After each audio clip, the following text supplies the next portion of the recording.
Salut, aujourd'hui je vais te parler de mon quotidien. On est samedi 1er mai. Je me suis réveillé ce matin de bonne heure, de bonne humeur. Il était environ 8 heures.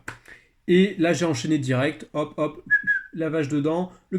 Enfin, non, pardon, t'es pas là pour que je te raconte tout ça. T'es là pour entendre un peu ma journée côté professionnel. C'est vrai, c'est vrai, c'est vrai. Focus. Donc, je suis Richard M, coach et comportementaliste canin. Et aujourd'hui, j'ai vécu plusieurs situations qui m'ont un petit peu qui ont un peu mis ma bienveillance à rude épreuve. Du coup, enfin pas forcément à rude épreuve, mais qui l'ont juste un petit peu effrité. Et donc du coup, j'avais envie de te raconter un peu ça. Et la journée a passé et je me suis dit, ouais, franchement, là, post Facebook, personne va le lire. Je vais faire une petite vidéo, je vais essayer de la rendre intéressante, si j'y arrive. Euh, et en fait, cette vidéo va donc vous parler un peu de ce que j'ai vécu aujourd'hui et essayer de vous immerger un peu dans la vie d'un professionnel. Qu'est-ce que ça fait un travailleur indépendant qui se réveille un samedi 1er mai, qui n'est pas du coup censé travailler s'il était salarié, et dans cette journée, qu'est-ce qui s'est passé pour que j'en vienne à faire cette vidéo qui est donc ma première vidéo YouTube. Petit coucou à Zoé, la chienne à Adèle en même temps. Euh, donc, bah, ce matin, journée à peu près normale, sauf que ma compagne Adèle est partie ce matin, parce que du coup, vraiment semaine sympathique, l'appartement à son frère a brûlé, et donc bah, forcément elle est partie un petit peu voir tout ça. Et moi je me retrouve à 10 heures tout seul. Donc déjà, il y a la routine qui s'est installée, qui continue. Une petite heure et demie de formation. Ce matin, du coup, c'était sur le stress, l'anxiété, etc. chez le chien. Une approche vachement biologique avec le docteur Joël Deas. Et bon, je me fais cette petite formation-là un petit peu, tac tac. J'essaye d'avancer dessus, même si je galère un peu parce que c'est assez technique. Je prends mes petites notes et tout. Je vous ferai un petit article sur le site internet de toute façon bientôt. Là. Je l'ai fini, il faut que je vous fasse Enfin, j'ai fini la formation, il faut que je vous fasse l'article. Euh, et ensuite, bon, 11h30, en une petite demi-heure, je vais aller geeker un petit peu. Je joue avec mon père sur un jeu vidéo. Même si mon père est retraité, il geek quand même. Et là, on arrive au cœur du sujet. Je pars ensuite en clientèle, enfin voir des clients qui ne peuvent pas garder leur chien et qui vont du coup le céder. Et donc j'arrive pour 14h45 chez les clients. C'est un déplacement que je fais bénévolement dans le cadre du bénévolat que je fais pour de différentes associations et la mienne y compris. Et ce chien-là, du coup, comme j'accompagne les gens de A à Z, je leur ai dit, voilà, le chien, vous ne pouvez pas le garder, ok, soit. Bah, du coup, au-delà des comportements du chien, ils vont manquer de temps pour s'en occuper. Et un chien qu'on est en train de rééduquer, si déjà il y a des problématiques qui se rajoutent, dans le sens les gens n'y arrivent pas ou quoi, et en plus ils vont avoir moins de temps, là la dame est enceinte, elle va accoucher, donc il paraît évident qu'une fois que le bébé va être né, s'occuper d'un chien réactif pour faire les balades, etc. avec la poussette, c'est niette, c'est pas possible. Donc les gens ont fait le choix de le replacer.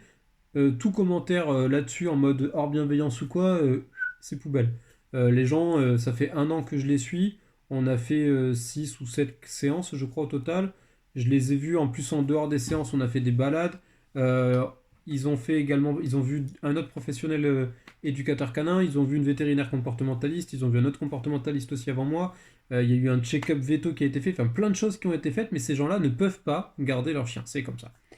Euh, et donc, aujourd'hui, on avait rendez-vous à 15 heures. Donc moi, j'y étais un petit peu en avance pour préparer un peu les gens, pour sonder le terrain.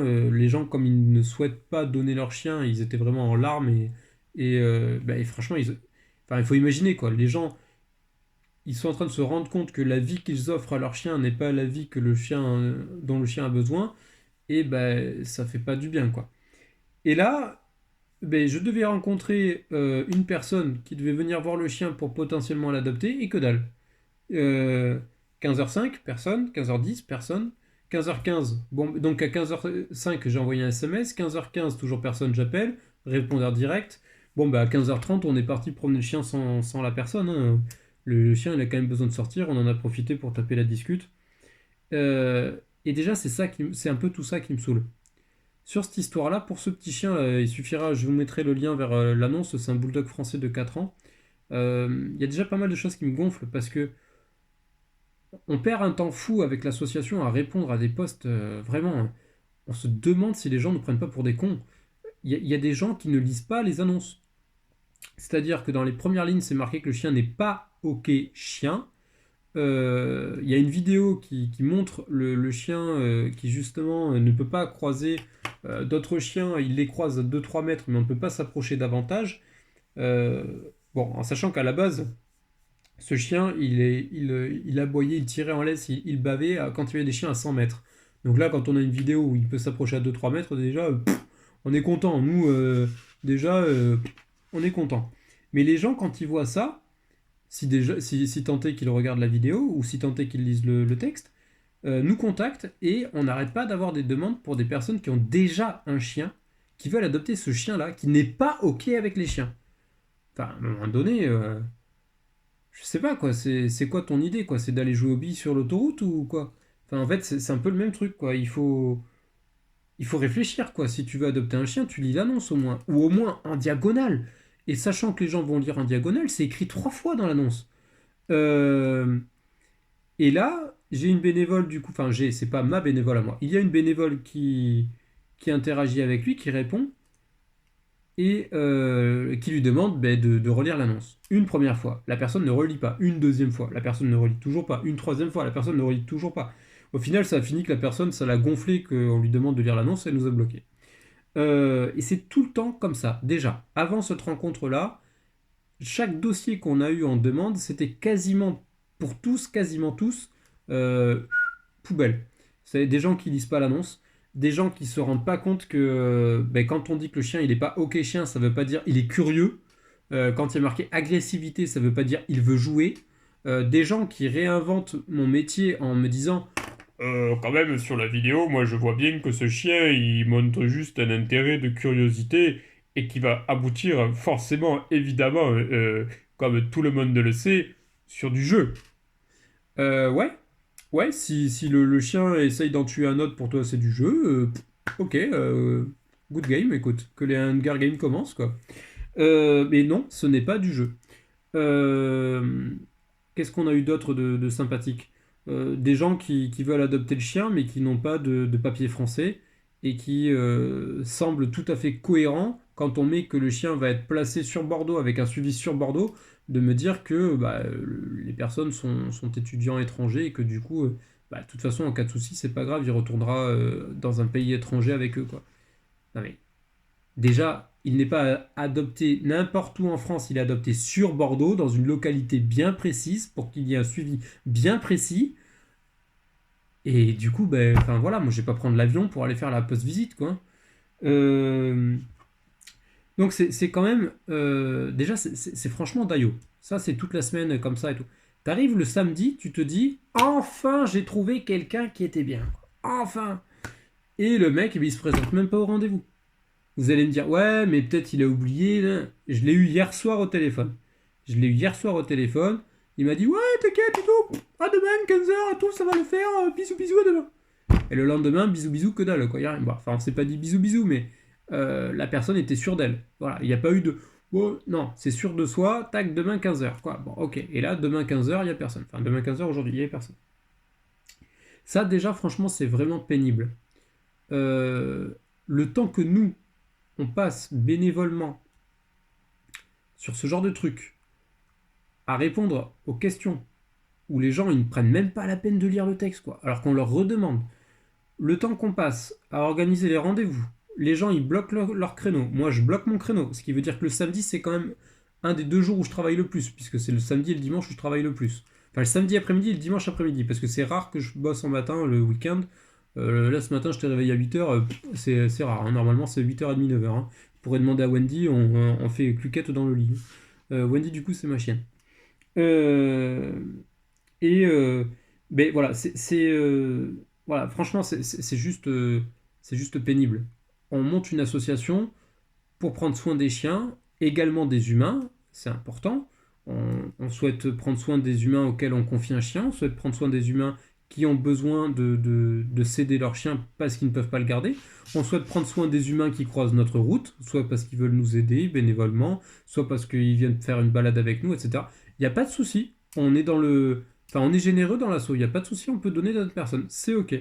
Par contre, entre donner de sa personne, être pris pour un con et passer du temps pour rien, c'est voilà, c'est. Alors quand je dis pris pour un con, je dis pas que les gens me prennent pour un con ou prennent l'association pour un con. Je dis que c'est le ressentiment que nous on ressent et que on ne peut pas extérioriser ce ressentiment-là.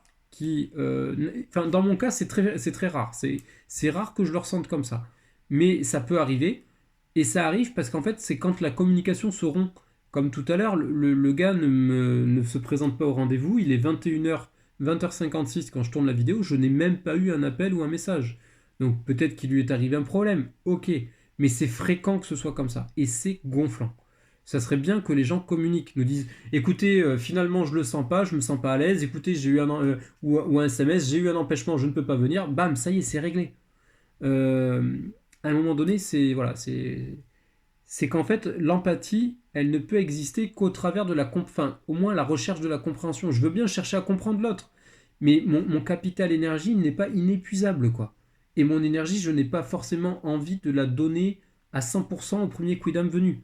Si vous vous investissez dans la recherche d'un chien auprès de notre association ou auprès d'une autre association qui me fait intervenir bénévolement, puisque je fais du bénévolat pour d'autres associations, avec plaisir, je vais m'investir dans notre relation, il n'y a pas de souci. Mais je m'investis au prorata de votre investissement, quoi. La personne qui ne s'investit pas, je ne m'investis pas, quoi. Ça sert à rien, quoi. Je peux parler avec mon mur, sinon ça fera le même effet. Et puis peut-être qu'au moins il me renverra rien dans la gueule. Ça sera peut-être plus agréable. Mais enfin voilà, c'est important de vraiment vous dire que si vous avez un souci, vous l'adoptez un chien et vous le sentez pas, le rendez-vous il approche et vous vous sentez pas en confiance, putain, envoyez un SMS quoi. Je le sens pas, je me sens pas à l'aise, j'ai la boule au ventre, j'ai la gorge tendue, je sais pas comment faire, voilà, je préfère ne pas venir ou quoi, ou je suis malade, ça fait un quart d'heure que je suis sur le trône, je vais être en retard, au revoir, je vais pas pouvoir venir. Bon voilà, tu le sors comme tu veux, avec humour si tu veux, mais tu craches un truc, quoi. Voilà, tac, sur la table, voilà, tac, tu mets tes sentiments, quoi. Tu mets ton essence, ta personne, qu'on comprenne. Enfin voilà, je lis pas l'avenir dans le marc de café ni dans l'eau gazeuse, quoi. Donc il me faut des infos. Ça, c'est le premier point. Premier point, quand vous voulez adopter un chien, vous vous investissez et vous donnez des infos. Parce que les gens qui sont derrière Facebook, là, à vous répondre à toute heure, c'est des gens qui font ça bénévolement. Et en plus de ça, pour certains, c'est en lien avec leur activité professionnelle. Et malgré tout, ils font ça bénévolement. Donc, bon, on va peut-être pas pousser mémé dans les orties, ça pique. Le deuxième point.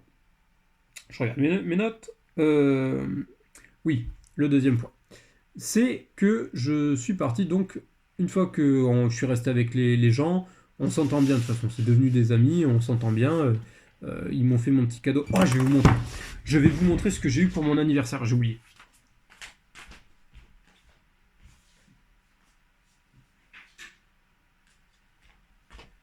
Alors là, franchement, je l'avais pas mis sur mes notes, mais j'aurais dû. Du coup, ça, on est toujours sur la première chose. La dame que j'ai été voir m'a offert une petite carte. Pour ceux qui savent pas, c'est une dame qui me donne des cours d'anglais en même temps. On a troqué balade de chien contre cours d'anglais. Qui m'a laissé un petit mot en anglais. Bon, on s'en fout, c'est pas spécialement pour vous le disiez. Et qui m'a mis plein de petits tickets à gratter de plein de trucs différents. Pourquoi ? Parce qu'elle sait que je fais pas mal de bénévolat, qu'elle voulait payer la séance et que je lui ai dit que c'était du bénévolat. Et que du coup, bah, vu que j'avais pas voulu qu'elle paye la séance, elle m'a offert des tickets à gratter pour mon anniversaire pour que je puisse m'enrichir. C'est hyper gentil de cette empathie. Là, il y a de l'empathie. Et là, les gens, ça me dérange pas de m'investir. Ça me dérange pas de retourner voir le chien bénévolement, de faire du suivi, etc. Ça me dérange pas de créer une relation avec les gens. Mais c'est parce qu'on parle d'humain à humain. Les personnes, elles me parlent d'elles-mêmes, que c'est difficile pour céder leur chien, qu'ils aimeraient bien le garder, autant le monsieur que la dame. Mais voilà, ça ne match, ça n'est pas possible dans leur vie actuelle, avec leur changement de vie actuel, avec leur capacité à éduquer le chien actuellement, etc. Et du coup, ben, je trouve ça très bien que ces gens-là aient réussi à me parler et qu'on puisse faire avancer les choses. Et du coup, je suis hyper content de mon cadeau d'anniversaire. Ça par contre, c'était le super point positif de la journée. Et en plus, leur présence, parce qu'ils sont quand même vraiment cool. Après, du coup, deuxième truc dont je voulais parler. Ce soir, j'ai été faire une petite balade avec mes chiens. Et je croise du coup un petit chiot. Enfin, je retourne voir un petit chiot que j'aime bien avec un couple de jeunes filles elles sont super adorables et trop mignonnes avec leurs chiens. Donc j'aime bien me balader avec elles. Et mais du coup, on commence à se balader, etc. Et vers la fin de la balade, on croise un petit pincher croisé quelque chose, je sais pas trop quoi, un petit pincher qui, euh, qui était complètement réactif chien, mais alors vraiment un gros filet de salive, alors que les pinchers normalement ça bave pas comme ça. Les oreilles assez dilatées, le moignon de queue vraiment rétracté, tu peux pas voir l'anus. Ça c'est l'astuce quand vous avez du mal à voir le moignon de queue de votre chien s'il est vers le haut, à milieu ou vers le bas, parce que des fois c'est compliqué. Il faut regarder en fait la croupe du chien en général. Si vous voyez l'anus, c'est que le moignon n'est pas dessus. Et si voilà, c'est l'astuce à Riri, c'est pas très globe de regarder le cul de son chien comme ça, mais bon. Et donc là, on voyait bien que le moignon il était bien replié. Et donc c'est pour ça que je leur ai donné l'astuce et les gens m'ont dit ah ouais c'est vrai qu'effectivement il est vachement replié, même on voit que l'arrière-train le dos au lieu d'être assez plat ou quasi plat comme ça, on voit bien qu'en fait ça fait une courbure avant même que au niveau un peu des hanches du train arrière. Vous voyez que le train arrière est un peu courbé alors que normalement c'est plus droit. Donc voilà, ça c'est la petite astuce à rire. Donc là, par exemple, c'est un truc qui se voit facilement sur ce chien-là, alors que par exemple, la crête sur ce chien-là, vu que c'est un poil ras et que les poils, quand ils se redressent avec la crête sur certains pelages, il y a un changement de couleur assez important, et donc même si on voit pas le poil se redresser, en voyant le changement de couleur, on déduit le fait qu'il y ait une crête. Mais là, sur ce chien-là, c'était compliqué de voir la crête. Donc du coup, il y avait l'astuce du moignon et de la salive. Euh, En sachant que quand votre chien il salive beaucoup trop, c'est déjà trop tard, hein. La salive, c'est un indicateur sur du moyen terme. C'est-à-dire que pendant la balade, si votre chien il salive, c'est pas que à l'instant T il y a eu un truc très important, c'est juste que il subit un stress important depuis un certain temps suffisamment fort pour que justement ça vienne sécréter davantage de salive. Par contre, la position de la queue, c'est quasiment instantané par rapport aux émotions de votre chien. Et donc, ce chien-là, je discute avec eux et ils m'expliquent que bah, le chien est peureux, etc. Et qu'ils sont en train de le balader dans le parc pour justement le rendre plus sociable. Et je leur dis, oula, attention, la direction que vous prenez, vous traversez le pont, vous arrivez sur une grande étendue d'herbe qu'on appelle la plaine. Et je leur dis, quand vous allez arriver sur la plaine à chiens, ben, ça s'appelle pas plaine à chiens pour rien, quoi. C'est qu'il y a plein de chiens. Et je leur ai dit, du coup, s'il n'est pas à l'aise avec les chiens, ben, passez pas par là, quoi. Et ils m'ont dit, bah si, justement, c'est pour le sociabiliser, pour qu'il voit d'autres chiens. D'accord. Et donc là, je leur dis, ok, mais vous avez une peur quelconque, vous? Donc le jeune homme me répond, ouais, les araignées. Je lui dis, très bien, et ben du coup, je t'invite à aller faire Fort Boyard. Et là, le mec, il a réfléchi, il m'a dit, ouais, ouais, bah ouais, si t'as peur des araignées, c'est pas en allant faire Fort Boyard que ça ira mieux. Et en plus de ça, c'est assez simple avec la peur des araignées, c'est une peur assez commune, et pourtant, chez soi, on peut en avoir des araignées. Et est-ce qu'en voyant les araignées chez toi, ta peur, elle a diminué? Bah non. Donc c'est bien que présenter un stimuli enfin, un stimulus, non, un stimuli, un seul alors, stimulus, un seul, stimuli plusieurs. Parce que je crois que c'est comme ça. Alors, putain, je me trompe, je vais vérifier. Alors, je vérifie parce que je vais mal mémoriser. Stimulus. Tac. Non masculin. Alors, est-ce que c'est le singulier ou le pluriel? Ah, bon sang. Stimulus conseil, l'internaute, stimulus. Définition simple et facile du dictionnaire. Alors, pluriel, stimuli ou stimulus? Comment ça, le pluriel, c'est le stimulus? Bon, je le mettrai en commentaire dans la vidéo. Donc, parce que là, le dictionnaire me dit que le pluriel, c'est stimuli ou stimulus. Donc, du coup, je suis un peu perdu. Donc, en fait, ce chien-là, je leur explique qu'il ne faut pas aller au contact des autres chiens parce qu'il va y en avoir beaucoup trop. Par contre, je leur dis, si vous voulez, nous, on va marcher dans cette direction-là. Vous marchez avec nous en marchant un peu derrière nous. Et votre chien, il va se détendre. Et puis, comme ça, on discute, quoi. Oui, ok, ça leur convient. Donc il y a le petit border collie chiot là qui marche avec les jeunes filles. Moi j'ai la chienne à ma copine là, Zoé, qu'on voit étendue derrière. Et j'avais donc ma chienne Wendy. Hop, je vais juste. Voilà. Et du coup on était parti comme ça, et le petit chien on voit que ça se détend. Le moignon de queue qui se développe à nouveau. Le chien qui commence à quitter, enfin à s'éloigner un peu des pattes des maîtres pour prendre un peu d'autonomie, aller sentir un peu les odeurs, se rapprocher des autres chiens, etc. Forcément, quand les chiens se suivent et que les autres sont de dos, c'est plus simple à gérer que quand t'es là en statique et puis qu'ils sont là, oh, oh, oh, oh, comment on fait la rencontre? Là, c'est le bordel en statique. Donc, ça se passe bien, je suis content, je marche avec eux, je discute avec eux, j'ai l'impression que c'est à l'écoute. Bon, sauf que en fait, ce n'était peut-être qu'une impression, j'en sais rien, mais c'est le propre de l'homme, enfin de l'humain. On a du mal à entendre les choses qui nous sont données, d'un point de vue théorique ou quoi. On préfère les vivre et gagner de l'expérience. Typiquement, c'est l'exemple du gamin à qui on dit hop hop hop, touche pas, ça brûle, tu vas te faire mal. Et on tourne la tête et psh, ah bon ben voilà. Donc c'est exactement ça. L'individu par essence a besoin d'expérimenter et c'est ok. Et quand tu dis à un enfant saute pas du quatrième étage, tu vas te tuer, t'as pas envie qu'il expérimente ça. T'as envie qu'il te croie sur parole quoi. Il y a des choses où tu peux te permettre et où tu peux permettre à l'autre d'expérimenter. Et c'est la même chose en éducation canine. Hein, pour ceux qui me connaissent, vous voyez bien que moi je suis du genre à préférer que le chien expérimente les choses par lui-même. Mais il y a des choses où on est obligé soit de venir, peut-être parfois par la contrainte, c'est-à-dire une laisse, c'est une contrainte. Par exemple, vous ne pouvez pas laisser à votre chien expérimenter le fait de traverser la route quand il y a un chat alors qu'il y a des voitures en même temps. C'est pas possible. On ne peut pas le laisser faire cette expérience-là. On peut le laisser faire l'expérience de descendre de la route quand il y a un passage piéton par exemple et qu'on va lui demander. Et là, s'il a besoin de temps ou quoi, on peut lui laisser du temps, on peut le laisser sniffer le caniveau, etc. Parce que c'est sécurisé et qu'il n'y a pas de voiture. Mais il y a un cadre, il y a une façon de faire ces expérimentations-là. Et là, ben, typiquement, pour moi, avec ce petit chien-là, en plus un pincher nain, bon, ben, ça se laisse facilement impressionner. Alors j'ai allumé la lumière, j'espère que ça va aller. Enfin, si je le prends dans la tronche, ça va moins bien. Avec ce chien-là, ben, du coup, forcément, il faut être vigilant, faire attention, parce que c'est un petit gabarit. Un pincher nain qui va aller se prendre un coup d'épaule par un autre chien paye ta réactivité après, quoi. Déjà que le chien, il est pas à l'aise. Euh, Enfin, c'est un pincher croisé, mais enfin, le chien était grand comme ça, quoi. Enfin, c'est un chausson, quoi. C'est un chausson. Euh, et bon, ben, les gens, j'ai discuté avec eux peut-être pendant une vingtaine de minutes en marchant, vu qu'on faisait le tour du parc. Et après, les gens, ils sont revenus au même endroit là où j'étais. Puis moi, vu qu'on marchait ensemble, je les ai suivis sans faire trop gaffe. Et puis, je suis pas en séance, donc les gens, ils font bien ce qu'ils ont envie. Et ils ont été à la plaine à chiens. Donc moi, de toute façon, j'avais prévu d'y passer avec les deux chiennes pour que Zoé, elle voit d'autres chiens, parce que sinon, là, j'en profitais vu que je suis tout seul. Ça me permettait de la faire bosser. Et ben en fait, le pépin, c'est que ce chien, il est arrivé en plein milieu de la plaine à chiens. Et heureusement, il ne restait plus qu'un seul chien, il y avait un staff.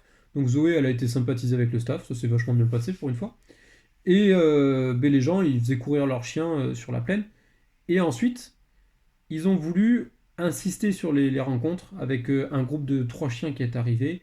Le staff, il est venu faire la bise aux trois chiens, puis après, il est revenu vers le pincher. Et alors que quand juste le pincher et le staff, ça s'était bien passé, ben là, en fin de compte, à force d'insister, ben, le pincher, il essayait de niaquer le staff. Deux ou trois fois d'affilée. Donc, première fois, le staff, il vient sentir et tout avec insistance. Le pincher, il se met entre les jambes des gens. Les gens, ils font l'inverse de ce que je leur ai dit, mais ils font ce qu'ils pensent être juste. C'est-à-dire, laisser le chien se démerder. Et donc dans ces cas-là, ben, vu que le chien, personne ne l'aide, lui, il va réagir par lui-même, c'est-à-dire il va à l'agression. Le staff, heureusement, il a reculé, il a rien dit, il s'est cassé. Et les gens l'ont rappelé. Deuxième fois, le staff, il retourne jouer avec ses copains. Le pincher, il a un petit peu suivi en aboyant, machin et tout. Bon, il y a eu un petit échange, pas gravissime. Et troisième fois, enfin, l'échange a duré. Le pincher est revenu dans les jambes. Et là, la dame, elle voulait un peu mettre la main pour séparer les chiens. Je dis, si tu dois mettre la main, c'est que tu l'attrapes et tu le lèves. Ou alors, voilà, parce que enfin, je suis pas partisan du fait d'attraper un chien et de le prendre dans les bras. Mais là, c'était clairement nécessaire. Et donc, le jeune homme est intervenu, pour pas que la dame s'en occupe. Le jeune homme est intervenu, certainement son fils, a attrapé le pincher. Voilà, tac, il l'a aidé à redescendre un peu en pression, hein, parce qu'il était en hyperventilation, le pincher. Et le problème, c'est que le staff essayait un peu de sauter pour voir ce qui se passe en hauteur. Donc je suis intervenu aussi pour limiter le truc. Les gens ont rappelé leur chien, le chien est reparti.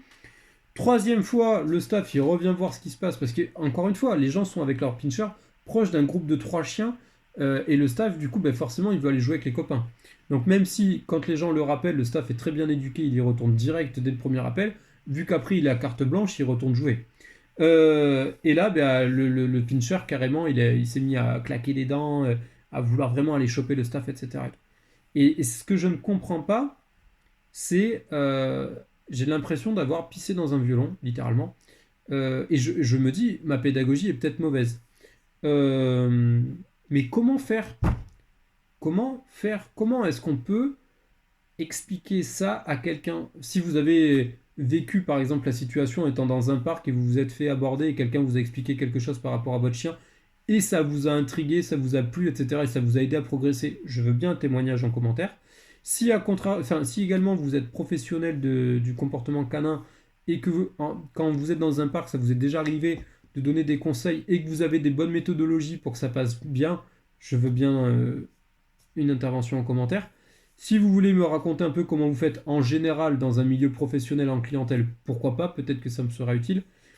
En clientèle, j'ai pas l'impression d'autant galérer, alors que là, j'avais l'impression d'avoir des personnes à l'écoute. Après, peut-être que j'ai mal identifié tout ça, hein. J'avais l'impression d'avoir des personnes à l'écoute et que pour autant, bah, le truc, ça déconne, quoi. Donc je comprends pas trop, je comprends pas la situation, je comprends pas pourquoi je ne peux pas, même si je ne peux pas convaincre, je ne peux pas au moins inciter au doute et que les gens puissent pas du coup se dire bah en fait t'as Richard qui vient de nous l'expliquer et puis là on voit bien que le chien il est en stress etc.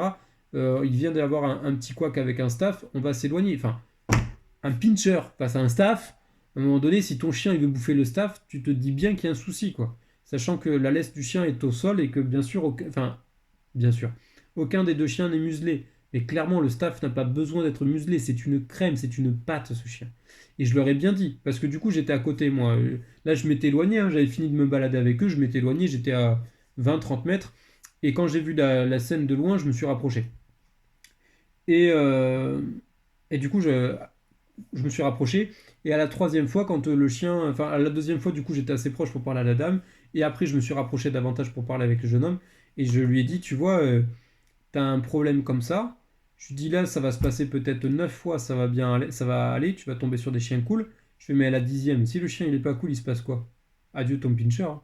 Il se fait choper au cou, clac, il n'y a plus personne, arrête de mort, hein. Coup du lapin, mon gars. Si le chien il attrape, il lui fait un trou, c'est foutu, hein. Là, ce que tu gagnes à foutre ton chien en immersion et à aller trop vite comme ça et tout.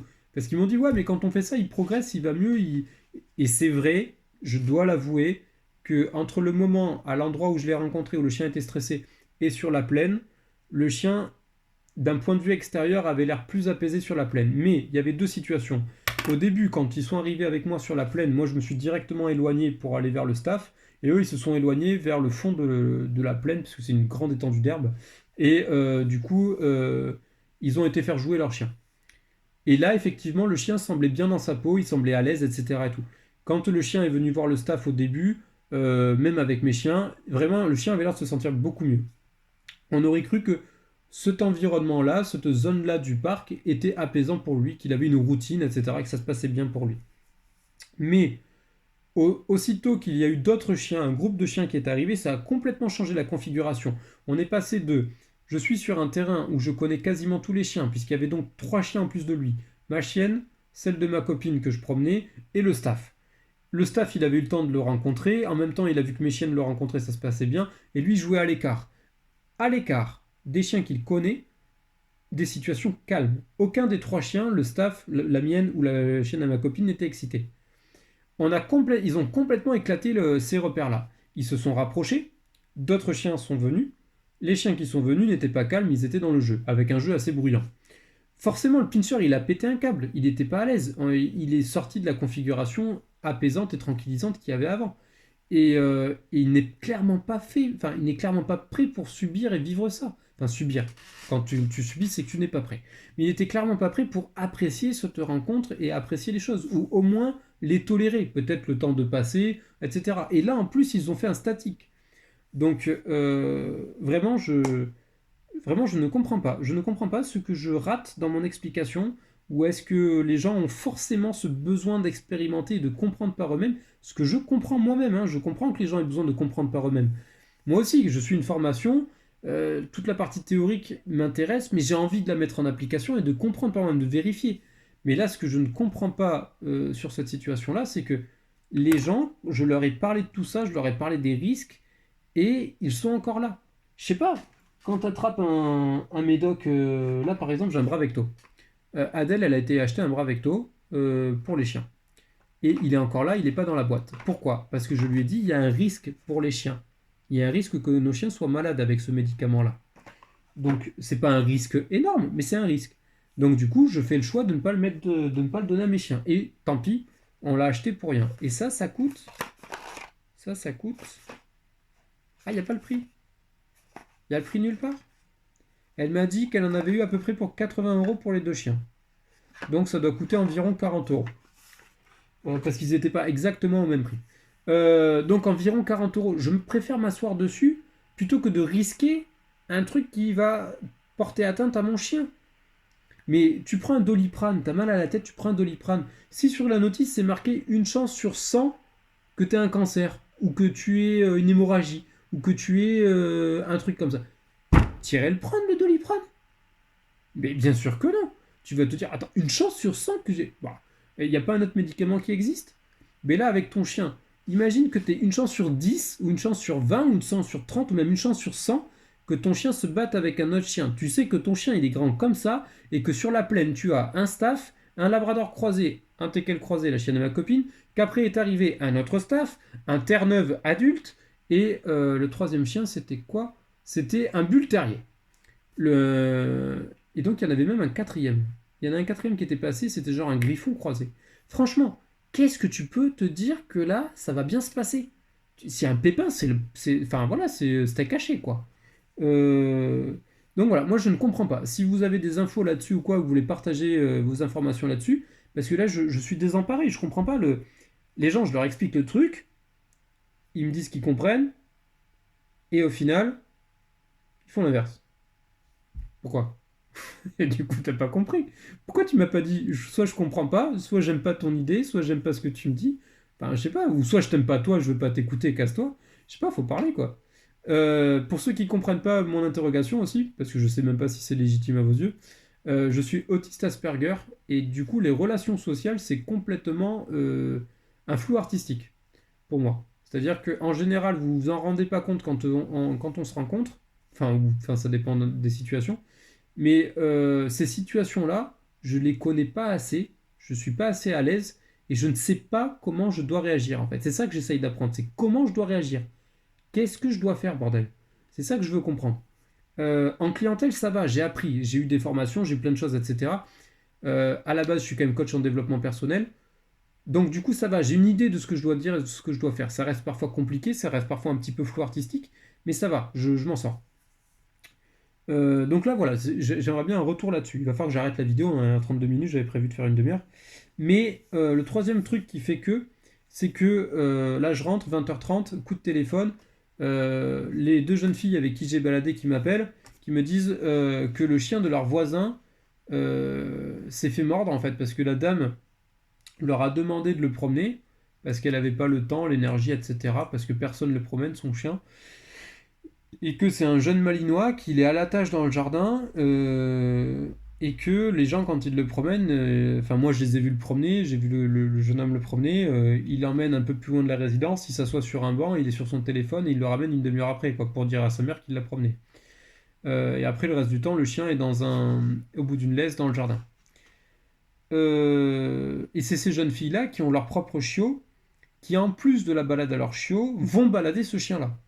Elles font deux balades, gratuitement, comme ça, c'est cadeau. Pourquoi? Parce qu'elles aiment les animaux et qu'elles veulent en prendre soin, alors que c'est pas le leur. Déjà, rien que pour elles, ça me gonfle. Euh, Bref, passons. Et là, elle m'appelle, elle me dit, ouais, voilà, le chien, il s'est fait mordre, etc. Est-ce que tu as un conseil ou quoi? Qu'est-ce qu'on peut faire sur une plaie, machin tout. Je dis, ben, tu vas chez le veto. Elle me dit, ouais, mais c'est pas le nôtre, c'est celui des voisins, enfin, c'est celui de la voisine, etc. et tout. Enfin, elle veut pas forcément. Elle me dit, elle est encore au parc. Donc, elle me raconte. Elle me raconte que la dame est au parc avec son chien qui vient de se faire mordre et qu'elle continue le tour du parc avant de rentrer pour en discuter avec les filles. Mais attends, ton chien il vient de se faire mordre, il a un trou, mais tu rentres chez toi, tu vas le nettoyer, tu le ramènes chez toi, enfin, tu l'amènes voir, enfin, je sais pas, tu fais tout sauf continuer la balade avec un trou, quoi. Enfin, j'en sais rien, quoi. Tu travailles dans le bâtiment, tu t'éclates la main, tu dis pas, je vais continuer, il y a une pause dans 2 heures. Ben non, tu vas à l'infirmerie quand même. Enfin, je sais pas, enfin, les mots me manquent. Euh, et donc, bon, ce que je ne comprends pas, c'est pourquoi si En plus, les filles lui ont dit à la dame, les filles lui ont dit, on revient du parc, c'est blindé de chiens, il y en a vachement qui sont excités, etc. et tout. Si vous savez pas trop gérer le vôtre, je vous le déconseille, n'y allez pas. Faites juste le tour du quartier. Elles ont vraiment insisté. Et la dame, qu'est-ce qu'elle fait? Elle va au parc. Résultat, le chien, il se fait mordre. Pourquoi est-ce que je parle de ce troisième cas? Pour deux raisons. Enfin, pour trois raisons. Première raison, on n'attache pas, on laisse pas son chien attaché au bout d'un truc. Enfin, on s'en occupe, donc on le laisse pas attaché. Si c'est un jeune non majeur qui va promener le chien, on vérifie que les promenades soient de qualité, parce que moi je le vois s'asseoir sur le banc et attendre pendant une demi-heure avant, et en restant scotché sur son téléphone. Le chien il est attaché au banc, ce qui fait que la dernière fois quand je le vais avec ma chienne, le chien n'a même pas pu se présenter à ma chienne parce qu'il était en train de couiner et le gars il regardait le chien comme ça et il restait sur son téléphone. Euh, donc, quand tu es parent et que tu achètes un chien et que les enfants doivent s'en occuper, tu supervises l'éducation. Et sinon, si c'est pas possible, tu n'en adoptes pas, c'est tout. Tu prends une peluche. Ou alors, si tu en adoptes un et que tu te rends compte que ça va pas, eh bien, tu fais appel à un professionnel. Et si ça va pas, tu fais appel à une association et tu le replaces chez des gens qui savent s'en occuper. Voilà, à un moment donné, enfin, c'est un peu d'effort, quoi. Et deuxième truc, quand on te dit on revient du parc, c'était le bordel, si toi-même tu sais pas gérer le chien, putain, par pitié, n'y va pas, ça va pas bien se passer, et que toi, ben, tu sais pas gérer un chien, ben t'y vas pas. Je sais pas, si je viens juste d'apprendre à conduire et qu'on me dit la route elle est verglacée, je te conseille de pas prendre les chemins de montagne, là, machin sinueux et tout, je vais pas aller les prendre à 80 km/h en plus alors que c'est limité à 50. Enfin, il faut réfléchir. Tu ne vas pas prendre des risques inconsidérés si tu ne sais pas gérer. Si tu ne sais pas gérer un chien, que c'est pas toi qui le promène d'habitude, que en plus de ça, on te dit que il faut pas que tu ailles au parc parce qu'il y a trop de chiens et tout. Mais dans ces cas-là, tu fais le tour de quartier. Déjà, le chien, ça serait quand même mieux qu'être au bout de sa laisse. Eh ben non, la bonne femme, elle a fallu qu'elle aille au parc. Je comprends pas. Je ne comprends pas pourquoi les gens n'écoutent pas. Et troisième point, bah du coup, quand ton chien il est blessé, tu l'amènes chez le veto, quoi. Toi, si t'as un orteil cassé, tu vas aller chez le veto, non? Si t'as une plaie béante, tu vas aller voir un médecin. Enfin, je sais pas, au moins voir un pharmacien. Et puis, quand t'as du vivant chez toi, tu as chez toi de quoi en prendre soin. Si t'as même pas un pansement, ça craint, quoi. Parce que la dame, elle a rien pour soigner le chien. Enfin voilà, voilà, on est samedi 1er mai, je pensais avoir une journée tranquille et voilà ma journée, je suis un peu blasé, je ne comprends pas. Je ne comprends pas pourquoi il n'est pas possible que les gens écoutent quand on leur parle. C'est, euh, voilà. Si vous avez la réponse, je veux bien l'info en commentaire, hein. Je vais finir par penser que la majorité des gens sont cons, mais bon, si Natacha, si tu regardes cette vidéo, je crois que tu avais raison. Euh, Puis voilà, c'était la vidéo du Riri, d'un Riri du samedi. Je garde encore quand même ma bienveillance, hein. Je, j'ai tendance à avoir un vocabulaire assez extrême quand j'extériorise et qui ne reflète pas forcément ce que je pense. Mais parce que je pense que le gars qui n'est pas venu aujourd'hui a eu un problème, un empêchement et n'a pas pu me le dire et c'est pas grave pour moi. C'est grave pour le chien parce qu'il faut que je trouve une solution rapidement. Mais pour moi en soi c'est pas grave. Je pense que les gens que j'ai vus tout à l'heure au parc ont entendu et ont eu intérêt pour ce que je leur ai dit, mais que je n'ai pas su les convaincre. Et ma question est donc comment convaincre les gens, ou au moins comment suffisamment les intéresser pour qu'ils y fassent attention. Et pour le troisième cas de la dame avec son chien, ben, je pense qu'elle est dans le cas du attention ça brûle, psh, aïe et voilà, je pense qu'elle entend mais elle n'est pas capable de faire ce qu'il faut pour. Et quand j'ai conseillé aux gens de faire attention avec leur pincher, c'était pas pour rien, puisque la dame qui va juste après, son chien il repart, il a un trou. Comme quoi, avec le pincher, ça s'est bien passé, le chien qui va après, ça se passe pas bien. En sachant que ce petit malinois est en plus relativement social. Il sait pas, ça reste un jeune chiot, il se présente comme un jeune chiot, mais il va pas du tout agresser comme le pincher et donc provoquer une bagarre potentielle. Enfin bref, voilà. Si vous avez des réponses sur tout ça, je veux bien une info. Vous pouvez follow la chaîne YouTube. Vous verrez que je vais mettre du contenu autre que ce genre de contenu-là, même si je vais essayer d'en mettre d'autres pour vous partager un peu mon quotidien. Je vais vous mettre des contenus sur tout ce qui est théorie, sur tout ce qui va être retour sur les formations que j'ai faites, ou les études que j'ai lues, ou les articles que j'ai lus, enfin de la vulgarisation en fait. Ça va être également des petites vidéos de présentation sur des chiens que j'ai accompagnés ou des vidéos de mon travail. Ça va également être des vidéos pour vous montrer un petit peu ce que vous avez pu rater. Genre les balades, les ateliers collectifs, tous ces trucs-là géniaux que j'organise et qu'il faut absolument que vous veniez voir. Et enfin voilà, sinon il y aura ma truffe en vidéo sur certaines fois, quand j'ai la flemme de faire des lives, je ferai certainement des vidéos YouTube. Et celle-ci malheureusement est assez longue, mais tant pis, voilà, vous aurez compris, je suis quelqu'un de bavard. Voilà, j'essaierai de faire 20 minutes, une demi-heure pour les prochaines. Merci, à bientôt!